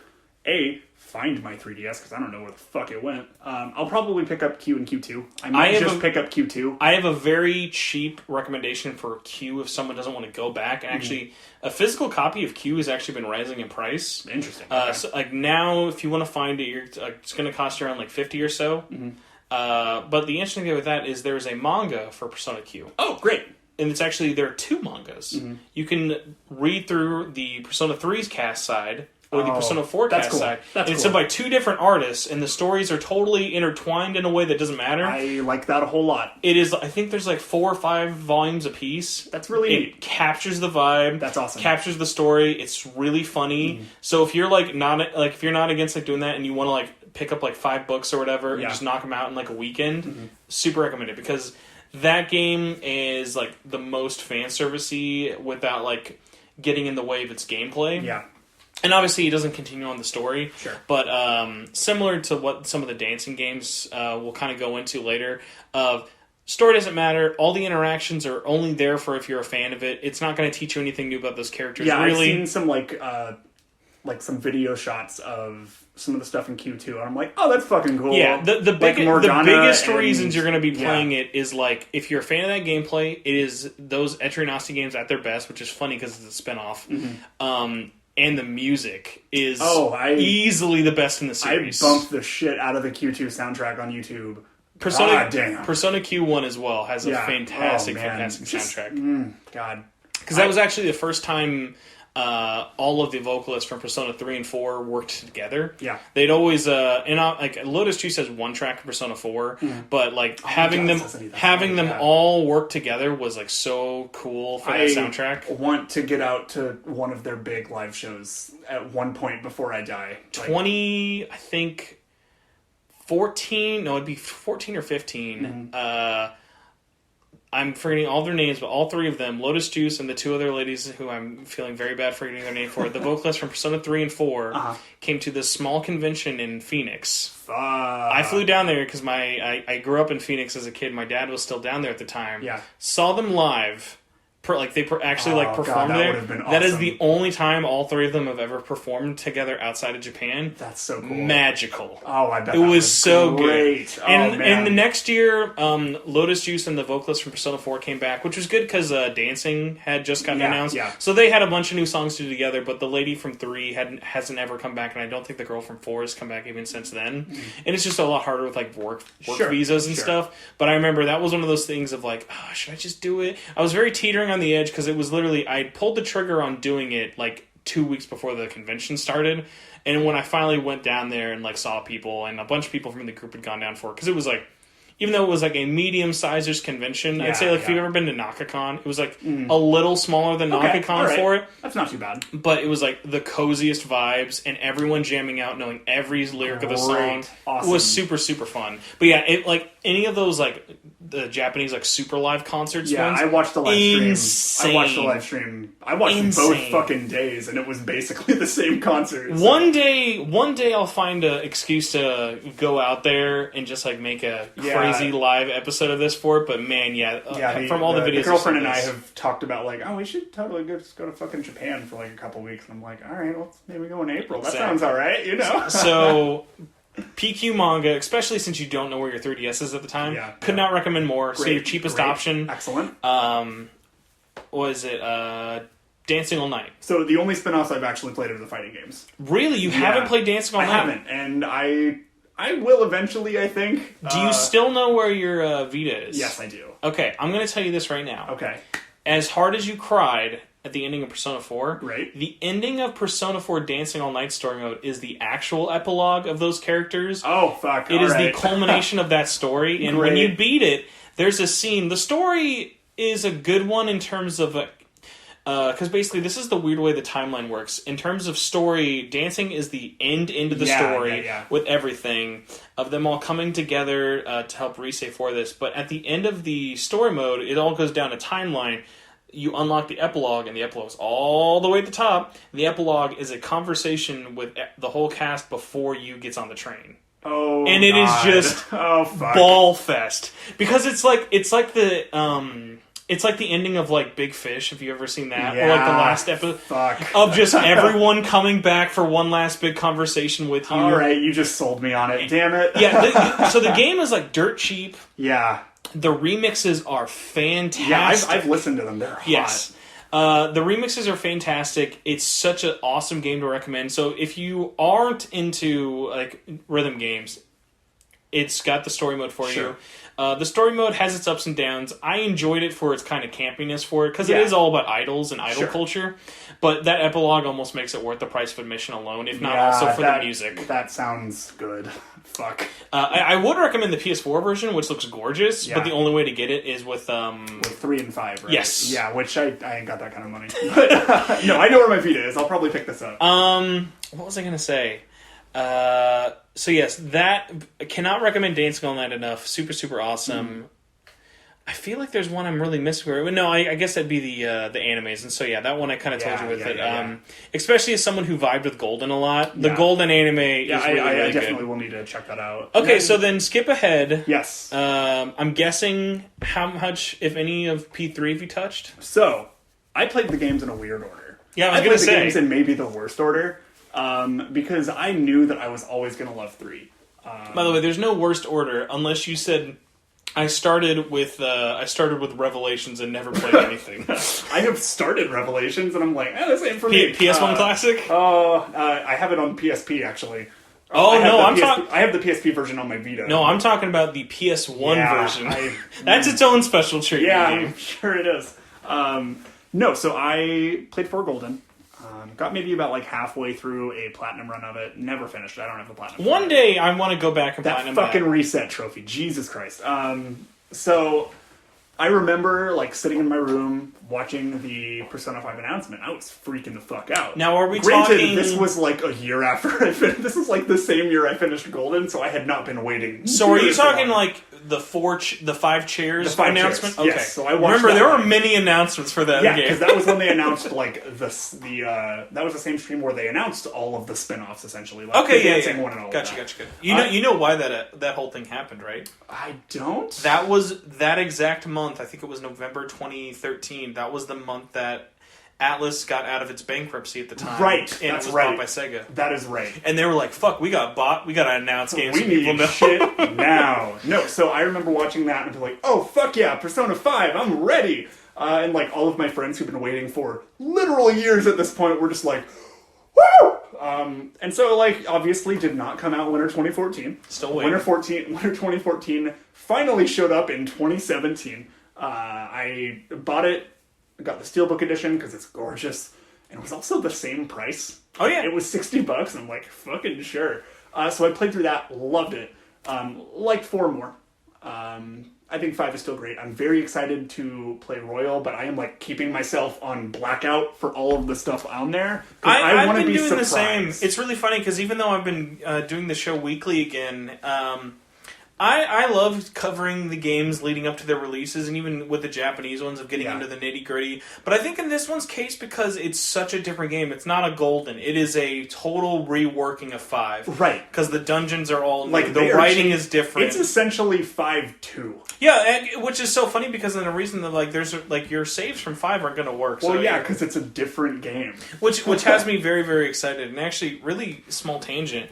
One of the funny things is that, and I think with just kind of with how the way weird breaks happened with the show and personal stuff with me, I host this show and have still not beaten Persona 5. Really? Interesting. I got that game for review. It came out officially in April. Yes. I got my code early March. I remember being furious in February when I knew people like Greg had a review code and was never going to play it. Yeah. Oh, every one of his times he'd be like, "Let me tell you about Persona 5. I just finished the first dungeon like a month ago." And I wasn't mad because he didn't play it, because obviously that'd be me being very hypocritical because I still haven't beaten it after all these years. But it was one of those cases of, at the time, Atlas did this a lot more, tiered review waves. Yeah. And I knew everyone who had a copy of that game at the time. Everyone had a copy, and like 2 people actually put up previews for it. And all of us fans were like, let us fucking get, like, we'll put free advertisement and talk about and because I knew all these content creators, because it came out during a really swamped time with like Horizon, and we're getting review codes at the same time. Yeah. So that game released at a horrible time. Yeah, so all it was these like people in between that and Zelda and the fucking Switch. Nier. Like, yeah. So it came out at a really bad time for press, and I remember it had gotten us really mad. But for me personally, so I got my copy early March-ish or so. I got, let's see, 2 or 3 palaces in. And had a heart-destroyingly bad breakup to the level of... This is literally how I discovered it. I don't know if I even said this on the show. I got a breakup call at work. Found out that I had been cheated on. And my only immediate way of reacting to it, I thought, was I went to the back room. I was working retail at the time, so it made it even better. Great. Immediately, That's not stressful. immediately break down, and I'm bawling after I kind of clear up my eyes a little bit, go up to my boss and say, "Hey, I have to go right now." And I drove to my ex's house and got everything that I had in her house. Like I knew how to get into her room. Yeah. So I got into her place. I got all of my stuff, got it out, and it was just such an emotional wreck. There was something about that breakup, and there are many factors into it I won't kind of go into, but like, that game hit me at the worst time. Yeah. I was so not emotionally ready. I just couldn't care really about games. The only thing I was really getting into was the Switch because of its portability, and I was only playing it at work when I was working like night shifts. And when I mean night shifts, I mean I'm working 10 p.m. to 8 a.m. Yeah. And I remember it took me a long time and like finding weird games to vibe with. Like I had Persona 5 and I would rather play Puyo Puyo Tetris on Switch that's for hours on end. It's a good game. It's a great game. But it was just one of those things that it hit me at the worst time. And then I think because of how close it was associated with that event, I just for years was like, I want to get back to this game and I want to beat it because I think there's a really interesting critique of that game. Of people who think it is like the best Persona game, and a lot of people who actually think there's a lot of like kind of negatives to it. And I'm on the edge because I'm literally in the middle. But thankfully, I think what helped push outside of obviously time getting away from that event and that relationship being over, when Royal got announced, and the more I learned about it being very different, that has motivated me so much. So right now, I think once I beat Death Stranding, I was like, I could have started it by now, but I have a couple other backlog things that I know are shorter, and I don't want to play this game and get it started and then have something like Death Stranding happen. Totally. And that'll just super eat up my time. I know nothing else comes out after Death Stranding that's really going to suck me up for time. So I'm thinking, play that. It's still going to be before its Western release, because I have to play it, just for like what I feel is like my hosting obligations. Sure. And the fact of I want the discussion around Royal when it comes out to not just be, oh, this is a really good game. I really want to dive into the differences. I want to play 5 Royal and know what those differences are. Yeah, totally. I mean, if you're looking for somebody to do that, I'm more than happy to do that. Yeah. I am probably just going to buy it. It's like, hey, this collector's edition's $150. I'm like, cool, take it. Bro, have you seen the 3 different PlayStation models they were releasing for God, it? they're so good. So man, did you see that theme that came out? Good fucking lord, it's pretty. I have, there are multiple pre-order themes. There are currently 3 right now. One for the digital version, another from like a bookshop site, and a friend of mine, friend of the show, Keith, if he's not lying to me, because he pre-orders multiple versions of that game. I think he's getting the Amazon version because they have another pre-order bonus besides the theme. Mm-hmm. When he mentioned that he's getting it from Amazon, I was like, hey man, you want to hand me that theme code? What's up? He's like, oh yeah, I'll give it to you. Oh shit. No vibes about it at all. I'm like, yes, let's go. Yes, let's go. So then if it doesn't happen, I'll be heartbroken inside because that theme is gorgeous. It's hot. It's really, the system looks great. Just buying a PS4 Pro right now is just not a. And 2 different slims as well, right? Like, but even like, oh man, like even if I could like just have, even if I like could just have the controller. Oh god, same. Like I am a sucker for a nice controller. So yeah, that one sucks hardcore for it. But yeah, very excited for Royal. You platinumed 5. I did. How was it platinuming that? Don't. So yeah, because I've looked through it and I've been like, it's funny because honestly, 4's platinum is very doable without the reset thing on it. But there are a few things in 5 in terms of like filling out like compendiums and stuff and getting certain results. That There's I feel a lot of menu stuff. Yeah. Honestly, I felt like it was an easier platinum than 4 was. And saying as I just don't have the 4 platinum. I felt like just the nature of how streamlined 5 is compared to 4. Mm-hmm. Is really just it's nice, and I think the fact that you can get essentially like the 5 version of the reset trophy, you can just get that by the 7th fucking palace. I saw that one, and I bet you they included that trophy just to make people sweat. I think they did, because that trophy is universally, even in like Japan, people hate that trophy. It's fucking hated. It is the hardest bronze trophy. And that's the worst. Yeah, it's just a fucking bronze. Like, come on. Man.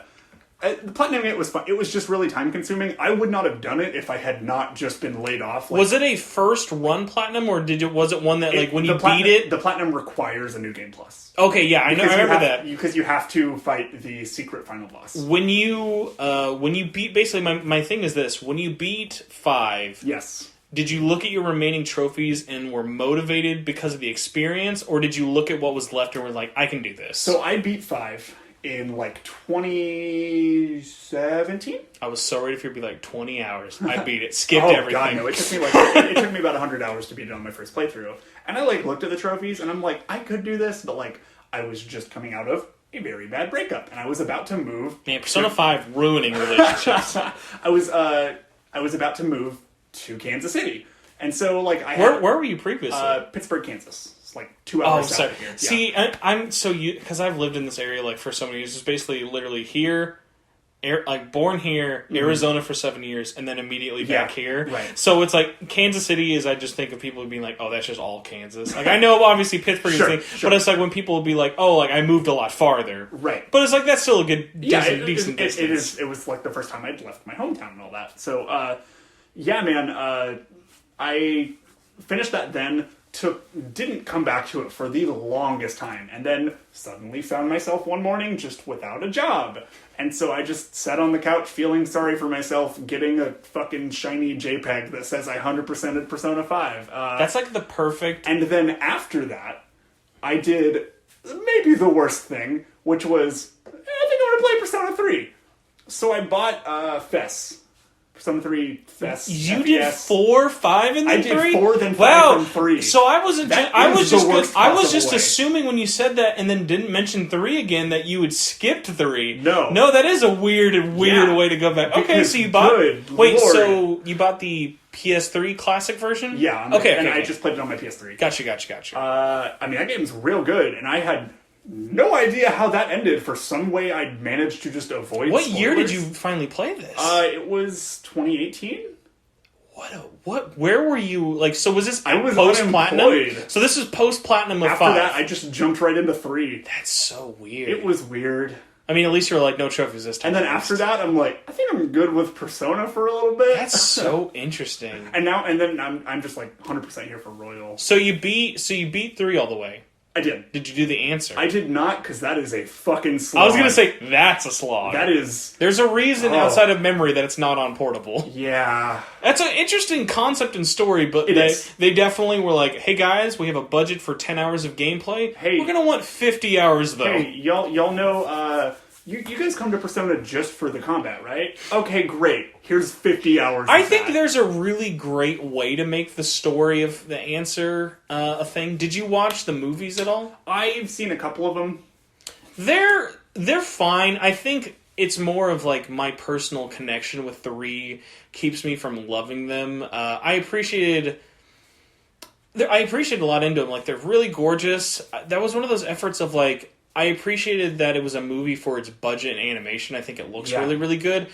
I think though the way those games are like spread out over such like a long year, even though they broke it up into 4 movies, Yeah. I still think it would have worked better as like a long form show. Yeah, like 4 and 5, I guess. But yeah, no, I think that's right. And I a lot of I think my problem with the answer is that, and obviously I felt like it very much was just like, we need to have extra stuff for this like new re-release of the game, because like if 3 ended just where it did, I'd be like, great, perfect. Like I love the ending of 3. It's a weirdly positive way to be about that game's It's ending. a good ending. Oh yeah, but I mean that It's there are. depressing as I fuck. have met so many people from this group. Like I love meeting people from like who listen to this podcast and like learning all the different memories for it. Whereas like there's a girl I know who fucking loves 3 and its song at the end of the credits, and like it's like her it's favorite. good. It's It's her like real good. It's her favorite song of like all time, but she cries every time. I mean, I can't say I blame her. Like, whoo! Yeah, Man, three's a trip. It's good. It has a lot of highs and it has a just lot like of lows. that last spoilers, but like just like that last like month of the game leading up to the final boss, where everybody is just sitting around, just like we're all gonna fucking die. Like, nothing means anything, and I'm like, this is good. It's so funny, and this is one of the reasons I love that I'm still doing this show about the series. And even though there haven't really been that many games, like there's tons of games that people Sure. have like, even in the West, we've never gotten any of them. But like even just conversation about games I've talked hundreds of hours with, just thinking about now that we've talked about the ending of like Persona 3 and Persona 4, when you're talking about it being like overly negative, like, or not even overly negative, overly dark or overly light and positive. Right. Whereas like Persona 5's ending, Persona 3's ending on the rooftop of like slowly fading away, and Persona man. 4's ending of waving goodbye to like your Yeah. friends and looking into like the unknown future and stuff. And it's so funny how like those are from like the same series, whereas like those are both incredibly sad endings for so many different reasons. It was also really weird for me to see. I just thought it was like, it's kind of funny looking back. I was like, okay, well, like, these games last about a year, and, like, you always have, like, an excuse or, like, a reason that you have to go back home. But you don't have this one. How are they going to do that? Oh, you just fucking die. Got it. Great. Thanks, Like, okay, guys. cool. I'm And, re- like, oh, man, like, the like, cut right before it cuts to the credits, like, the last, like, gameplay scene of, like, you are just there dead in Aegis's, like, lap, essentially. I still and then, can't get over the fact that you went through 5 to platinum it and then go to 3. That, like, mentally, I actually can't process what that's like for you, because one of my biggest complaints with the entire SMT series as a whole is, man, they are so uncomfortable with the idea of getting out of Japan so much, which is another reason I love 4. So, like, was that ever like, were you like, guys, I'm getting a little tired of the city, going from 5 in the city and then 3 in the city? Obviously, Not 5, really. obviously, The 5 is a lot biggest- more of being in the city. worst part for me was the gameplay, specifically the combat. See, yeah, 'cause man, you the can- fact that in Fest you can't control your party members. Like, I had a friend who played 3 Fest on the PS2. Was there a reason, by the way, you did Fez and not wanted to do Portable? Because Portable plays like 4. Portable does play like 4, but I don't know. I think I just bought it and then forgot that 3 Portable existed. See, 3 is one of those things of like, man, and I would love to see like a definitive like final version of that game. It's with really surprising they didn't the ever do that Fest on stuff Vita. in there, Yeah. but also like the like female main character and like a couple of the nice changes. Because like, honestly, it's weird that if they there's- kept the like point and click social segments, that'd because be there's fine. because what's so funny is like the way they streamlined 3 on PSP is like, and I wrote about this on a book. A buddy of mine asked me to do a retrospective on all the PSP Persona Yeah. games. One of my favorite things of when I went back and was doing research and playing through them is like they knew exactly how to like take all of this game's limitations of like, all right, it's way too big to fit on the PSP. What can we cut out? And if you heard, hey, we're going to cut out all the social stuff and basically turn it into a visual novel, be like, oh, that's going to Yeah, be it's like like, really. oh, but it's alright. like it makes the whole experience it so just- much better. Streamlines that game in a way that, you know, It's funny those that games like. are 100 hours. Well, like, it's so funny because it streamlines it and it cuts out the entirety of the answer. But most people, if they've played all of them, will say that Portable is the way to play 3. yeah, I after having played Fest, I agree. But So yeah, when did you beat 3? Did you knock it out in it was 2018 it was as well? like immediately after I finished Okay. that platinum because I was unemployed. Would you think in the year 2019 of our Lord and Savior, do you think you'd be up for ever going back to checking out any of the other old Atlas games on PS3? Because they almost have their whole titles They and do. stuff on them. I don't know. It's pretty tough for me to go back and play older games.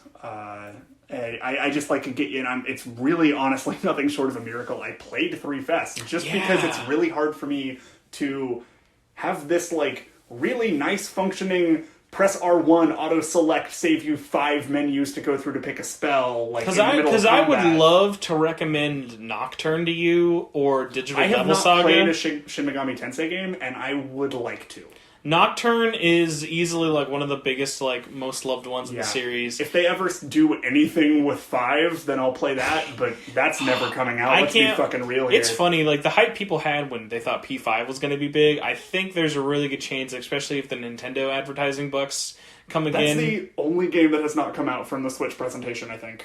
No, I bet there's a few others because there was a lot of vague idea ones, and also, well, you know, you're right. That presentation, I think, because, yeah, you had ARMS, you had No More Heroes. and I'm thinking of stuff from Again. E3 as well. That kind of Yeah. confuses it for you. I think that's it. That's wild. And so, actually, this will be a good one because I don't talk to a lot of people who've just played Persona stuff.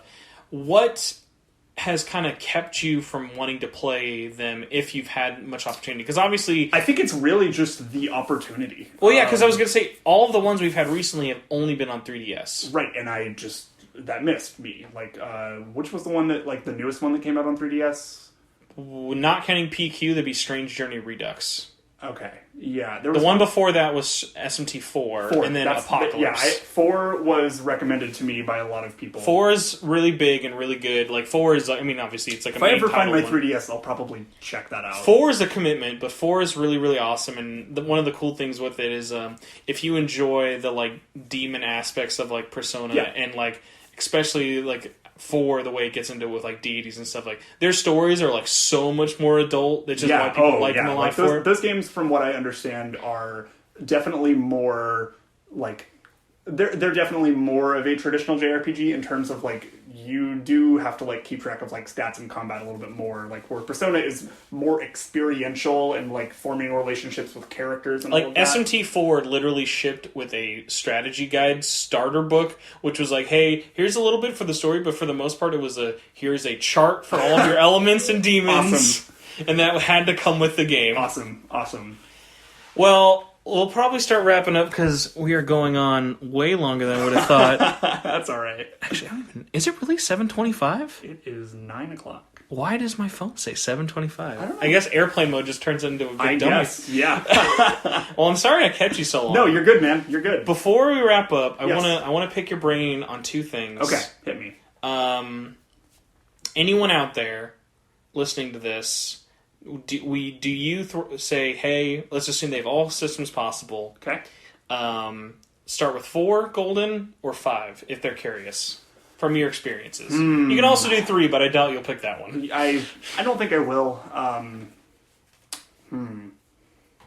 I would say, and this is kind of a cop-out answer, I think. If you are somebody that has an issue playing games that you can tell are a little bit dated, 5. Okay. 5, I think, is a good game. 5 And is is even cheaper. It is totally cheaper. But if you have access, like if you said all systems or whatever, that's not an issue, and you don't mind playing a little bit of an older game, I think 4 Golden is still the best in the series. From the little bit I have seen about Royal, I feel like that might overtake it, but I don't know anything about it in terms of like a lot of that stuff. So I think we it will also see. makes it safe to recommend it because we still know how different they're going to be. Right. I do feel like at this point, 5 and 5R are just going to kind of be just different games. Okay, so before I wrap up, Yes. and I let you plug everything, Okay. I have to bring up this because I've forgotten a bunch of times. Okay. Oh, actually, I'm amazed. There are 2 things I totally forgot about. I assume you're a big Switch guy now, as most people are. Yeah. Okay. What is your thoughts on Tokyo Mirage Sessions? So I never played it, but it looks Welcome cool. to everyone else. Yeah, it looks really neat. I remember seeing some stuff about it. I'm like, yeah, I'd fuck with that. That looks pretty neat. Any Fire Emblem experience? 3 Houses was the first one I played. Okay. And You have me beat. My only game still to this day, Warriors. Only one I have. So I didn't. I finished a playthrough of Fire Emblem 3 Houses, and I'm just like, I'm done.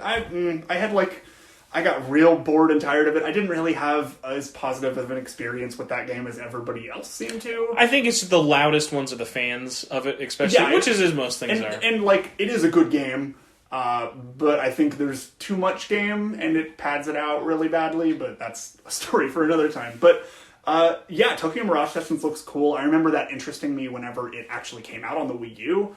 I was like, oh man, it looks cool. I'm not going to get a Wii U, but it looks cool. And now I'm excited that I'll have an opportunity to play that. That is going to be... Quarter 1 next year wasn't so fucking stacked. January's pretty quiet, though, and I think that's good that it's coming out. That's true. I might pick that up. It's not a crazy game. It's like a 50, 60-hour beat Okay, for its that's not first too bad. playthrough, especially being portable is going to help it a lot. Yeah. The biggest seller for it, if you're a big fan of music, and I'm on the Absolutely. I'm on the controversial camp of, and I obviously haven't heard the entire OST of 5.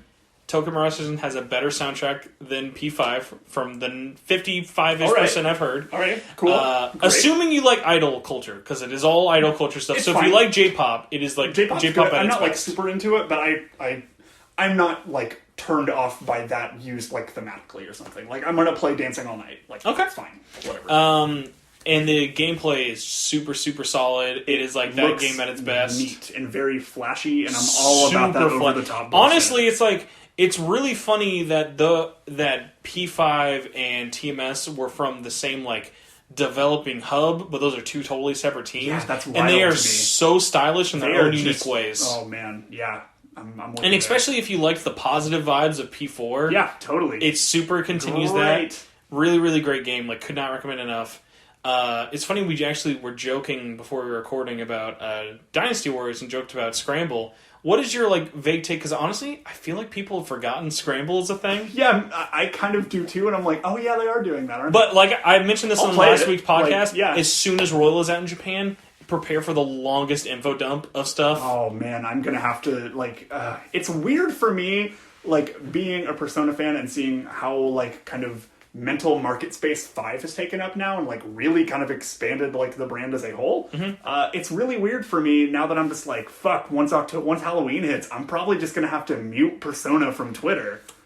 Honestly, not really. Japan is really good with a lot of that. Well, it's more of like I follow a lot of people who write for some sites. Oh that, no, like, I mean I get shit. that, but Yeah. like as someone who's like followed a lot of stuff, I thought 5 was going to be a really tough landmine of stuff. That's true. Yeah, I didn't have anything spoiled from 5. 5 was, as someone who has like their ear to the ground and like 90% of like our Twitter stuff for it, it's honestly not that bad. Like it's not going to be like, I can't think of the last game that was like big spoilers. Like you will not have to mute any words on Twitter. Yeah, it won't be the like last that. time I bad. did that was like Kingdom Hearts or something. Yes, Yeah. Kingdom Hearts was the last one of like, oh man, when that game leaked in December, nail-bitingly nervous. Yeah. Okay, but yeah, so you were saying you're not the craziest one about like warrior-like games or Muso games. They're fine.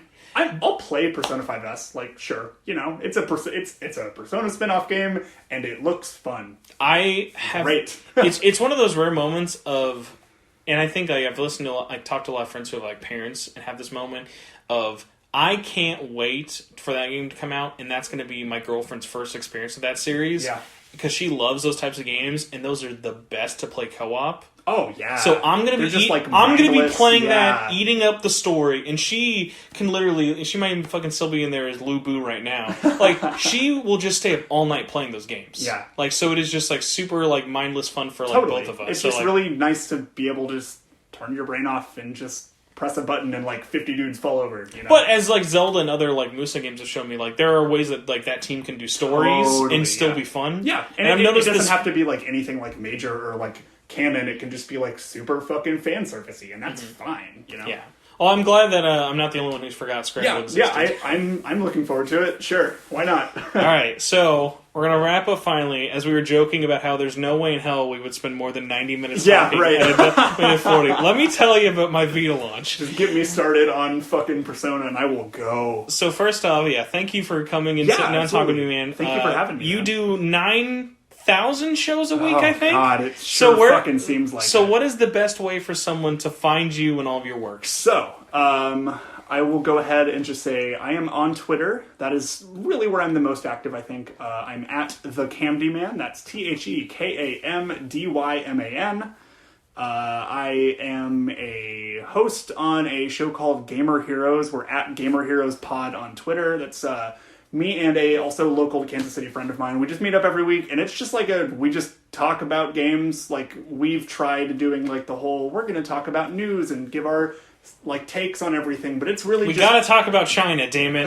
Every podcast has to talk about China. We intentionally did not do that this week, but we just wanted an opportunity, just like a platform to be like, hey, we like games, we think they're cool. Also, just a way to like bring up things that we think are. It's like a more positive show. We want to bring positivity up and not focus on the negativity. Which the reason why we didn't talk about China is because it is just such a negative thing, and people are. I wouldn't say tired of hearing about it because I think it's an important discussion. I think when there were multiple shows, especially ones that are daily, and your feed is every weekday was seeing China. Yeah, but like I would rather talk about things that people might not know about that are good and positive and like welcoming and inviting things that people don't talk about. Best positive news story I've not heard enough people talk about is the Saints Row 2 PC I think source that's code. fucking That awesome. is the coolest That story. is great. People like there are people who fucking love that game, and it was broken on Steam. But yeah, that's one of my favorite things as well about like doing like smaller shows and stuff like that. We can just spend time like for the past fucking 3 months basically. I've just been ranting and raving about how much I love Destiny 2, and I don't really care if anybody's listening. People are, which is cool and awesome, but I'm just having an outlet to just like gush about something I love, like how we talked about for Persona for 2 fucking hours. But yeah, I do that, and then a new show that I started with my friend Nate at Two-Headed Giant on Twitter. It's called the New Entertainment System Podcast, and it's very stupid. It is a show where we have a robot that we promise totally is not a spreadsheet that basically takes an IP or a subject, a genre or a style, and a random weird twist, jumbles them together, and spits out a random video game, and then we just pitch them and goof around about video games. And it's really fun and really stupid, and people seem to weirdly like listening to it. So It's a lot of fun. We have a lot of fun recording it. It's really just kind of a nice excuse for us to hang out with people and just goof around video games, celebrate video games, and kind of a nice use for our just bullshit, random, ridiculous knowledge of video games. So yeah, that's a lot of fun. That's really about it. I'll guest on some other shows, obviously I'm here. But if you check me out on Twitter at the Candyman, that's probably the best place to keep track of anything I am doing. All right. Well, if you want to follow the show and somehow do not know how to do that by now, you can find us on Twitter at SMT Network. You can find me on Twitter. I am at Torchwood4SP. It's where you can also find the YouTube channel under the same name, or just search our podcast, Shin Megami Tensei Network. You can find all of our shows there, and a way too long collection of videos that I have not done in forever.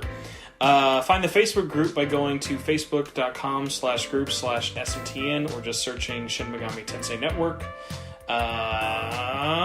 That should be it, and I could go on longer, but we've been talking for way too long, so thank you for joining me, thank you for listening, and yeah, any final words, or should we just say goodbye? Go team. Go Team China. You heard him, folks. He loves China. Have a good one.